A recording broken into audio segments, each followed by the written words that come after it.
Pohon beringin ambruk timpa rumah warga di Palembang. Pohon beringin berukuran besar di kawasan Jalan Bangau, Kecamatan Ilir Timur 2, Kota Palembang, tumbang dan menimpa sebuah rumah pada Senin 28 Februari 2022. Pohon beringin yang memiliki ruas batang yang cukup besar tersebut tumbang dan akarnya turut mengangkat trotoar serta aspal jalan. Ada puluhan petugas yang tengah melakukan evakuasi pada pohon tumbang tersebut.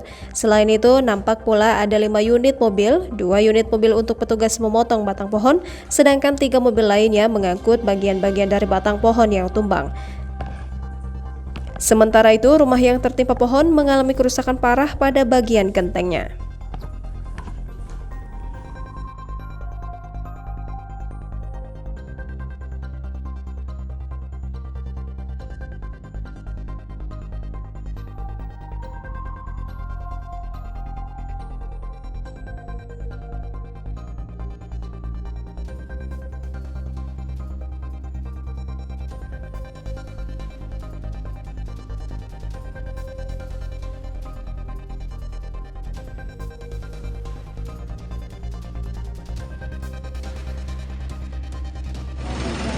Bangau.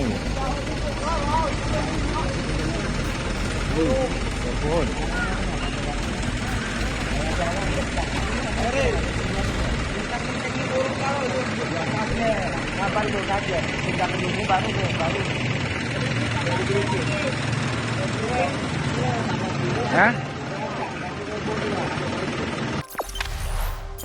Jangan lupa subscribe, share, komen, dan like ya.